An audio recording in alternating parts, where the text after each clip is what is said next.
नमस्कार दोस्तों, आज के हम इस वीडियो में 10वीं क्लास का केमिस्ट्री का ना इम्पोर्टेंट ऑब्जेक्टिव क्वेश्चन बताने वाले हैं। इस बार का बोर्ड परीक्षा में आने वाला सब इम्पोर्टेंट ऑब्जेक्टिव क्वेश्चन है, अच्छे से याद कर लीजिएगा, नहीं तो एग्जाम में ना इधर से ही क्वेश्चन पूछता है और आप लोग याद नहीं करोगे तो कैसे आंसर दे पाओगे, ठीक है ना। तो अच्छे से सारे क्वेश्चन को याद कर लेना। यहाँ पर आप लोग देखिए, पहला क्वेश्चन है, निम्न में कौन ऑक्सीकरण की क्रिया नहीं है। निम्न में कौन ऑक्सीकरण की क्रिया नहीं है, तो अवक्षेपण हो जाएगा। डी नंबर आप लोग का पहला नंबर क्वेश्चन का सही जवाब हो जाएगा।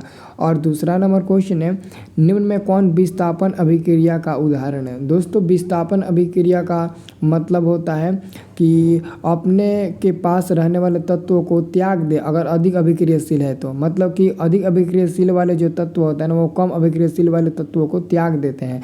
तो जैसे कि ऑप्शन नंबर आप सी को देख सकते हैं, जो आपका कॉपर है वो सबसे अधिक अभिक्रियाशील इसमें है, इसलिए कॉपर अकेला हो गया है और SO4 को त्याग कर Fe के साथ भेज दिया, यानी कि लोहा के साथ भेज दिया है। तो सी नंबर आपका दूसरा का सही जवाब हो जाएगा। और तीसरा नंबर जो क्वेश्चन है, ये क्वेश्चन है समीकरण 2H2 plus O2 arrow 2H2O यह है। तो दोस्तों, जिसमें दो पदार्थ संयोग करके एक नए पदार्थ का निर्माण करती है ना, वो हमारा संयोजन अभिक्रिया होता है। तो दो पदार्थ, दो या दो से अधिक पदार्थ है, दो से भी अधिक हो सकता है, लेकिन संयोग करने पर एक ही पदार्थ का निर्माण करे, जैसा कि H2O अकेला है, ठीक है। अब देखिए, अगला हमारे पास क्वेश्चन है, ये क्वेश्चन इस बार पक्का आएगा। 4 नंबर क्वेश्चन, रासायनिक अभिक्रिया के दौरान किसी पदार्थ में ऑक्सीजन का योग कहलाता है।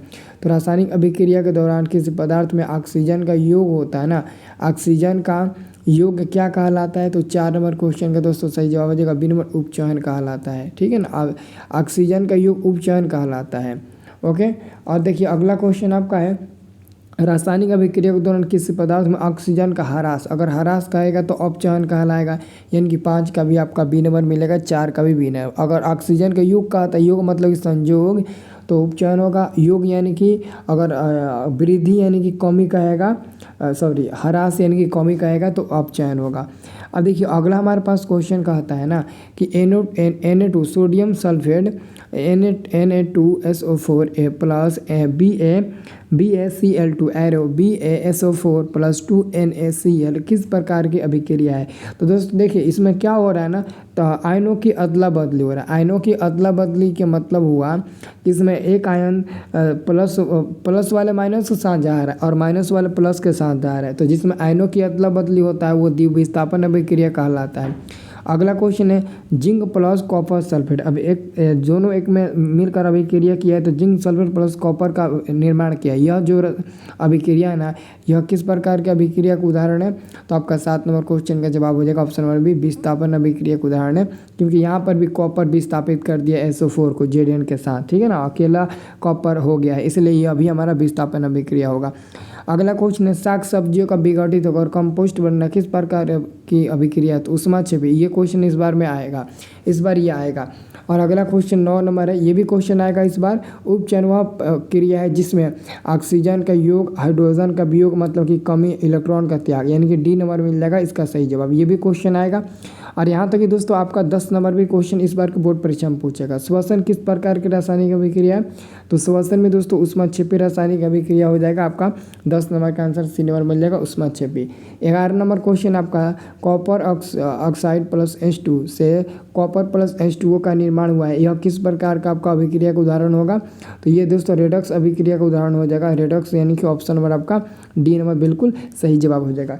दोस्तों, अगर आप लोग मैट्रिक का तैयारी कर रहे हैं लेकिन अच्छे से तैयारी नहीं कर पा रहे हैं, टेंशन हो रहा है, या फिर अभी तक कुछ भी नहीं पढ़े हुए हैं, 4 महीना बाकी है, 5 महीना बाकी है, 3 महीना बाकी है पढ़ाई को लेकर, तो आप लोग को टेंशन लेने की ज़रूरत नहीं है, ठीक है। इस सिचुएशन में दोस्तों सही बात है कि शुरू से आप लोग इतना जल्दी तो पढ़ नहीं पाओगे, इसलिए दोस्तों आप लोगों के लिए ना बेहतरीन हम PDF बना कर रखे हुए हैं। मात्र 199 रुपये का वो PDF है। अब इस PDF का खासियत क्या है पहले समझ लीजिए दोस्तों। इस PDF का यह खासियत है कि यहाँ से हम आपको 90 प्लस ना आपको इतना % एग्जाम में क्वेश्चन लड़ा देंगे एकदम। दोस्तों 2024 में जो ऑब्जेक्टिव और जो सब्जेक्टिव हम दिए थे ना PDF में, वही एग्ज़ाम में पूछा गया था। तो अगर आप लोगों को भी लेना है तो 199 रुपया है, आप सभी विषय का ले सकते हैं। जो आपका विषय रहेगा सभी विषय का मात्र 199 रुपये में ही PDF दे देंगे। आप लोग ले लेना। तो जिसको भी लेना होगा, ये हमारा मोबाइल नंबर है, ये हमारा मोबाइल नंबर आप लोग नोट कर लीजिए। जिसको भी लेना होगा इस नंबर पर SMS करना, नहीं तो फ़ोन करके डायरेक्ट बात कर लेना और कहना कि सर जी हम इस नंबर पर पेमेंट कर देते हैं, और आप हमारे व्हाट्सएप पर PDF भेज दीजिए। जो इंपॉर्टेंट ऑब्जेक्टिव सब्जेक्टिव गेस किए ना वो भेज दीजिए, तो मैं आप लोगों को भेज दूँगा। देखो 199 रुपया ज़्यादा नहीं है, पढ़ना है, अच्छे नंबर लाना है, तो कुछ करना भी दोस्तों ज़रूरी होता है, ठीक है ना। तो ले लेना, अच्छे नंबर आएगा और एग्ज़ाम में आप लोग अच्छे से अच्छे अंक प्राप्त करना है, ठीक है ना। अब देखिए अगला क्वेश्चन है, नीचे दी गई अभिक्रिया में कौन सा कथन सत्य है। तो यहाँ पर आपका ऑप्शन नंबर ए ही हो जाएगा, कॉपर का ऑक्सीकरण हो रहा है यहाँ पर। अगला क्वेश्चन देखिए, समीकरण CaCO3 यानी कि कैल्शियम कार्बोनेट जब टूटा है तो calcium oxide plus carbon dioxide का निर्माण किया है। दोस्तों याद रखना, जब 2 या 2 से अधिक पदार्थ संयोग करके एक नए पदार्थ का निर्माण करेगा तो संयोजन होगा, लेकिन अगर कोई अकेले पदार्थ टूटकर 2 या 2 से अधिक टुकड़ों में बिखर जाएगा तो वह हमारा वियोजन अभिक्रिया हो जाएगा। और वियोजन अभिक्रिया को हम लोग अपघटन अभिक्रिया के भी नाम से जानते हैं। तो आंसर हमारा ए नंबर सही जवाब हो जाएगा। अगला क्वेश्चन आपका 17 नंबर है, प्रकृति में ऑक्सीजन का संतुलन कैसे बना रहता है। दोस्तों प्रकृति में ऑक्सीजन का संतुलन प्रकाश संश्लेषण के द्वारा बना रहता है। तो ऑप्शन नंबर ए आपका सही जवाब हो जाएगा। देखिए ये क्वेश्चन आएगा आपका 15 नंबर, इस बार के बोर्ड एग्जाम है। CaO प्लस H2O यानी कि कैल्शियम ऑक्साइड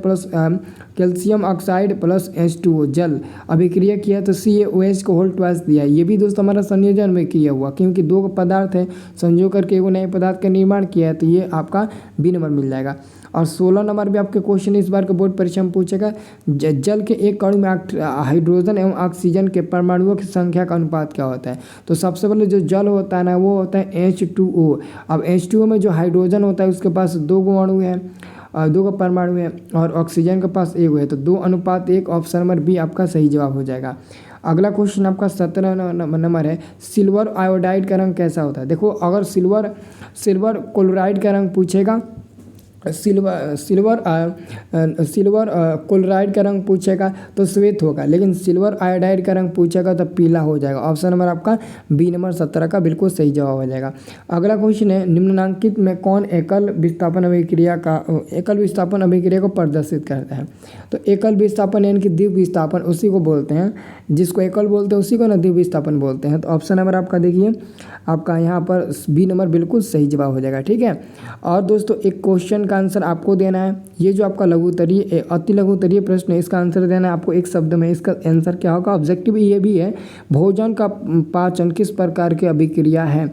बस एक शब्दों में आपको इसका आंसर देना है। और कहाँ पर, तो इसी वीडियो में आपको कमेंट करके बताना है, मात्र एक शब्दों में, ठीक है ना। एक शब्दों में बताना है कि भोजन का पाचन किस प्रकार की अभिक्रिया का उदाहरण है। कमेंट करो और बताओ जल्दी से आप लोग, ठीक है ना। और सभी क्वेश्चन को याद कर लेना, चैनल को सब्सक्राइब कर लेना वीडियो देखने के लिए, फ्री में वीडियो देखने के लिए, ठीक है ना।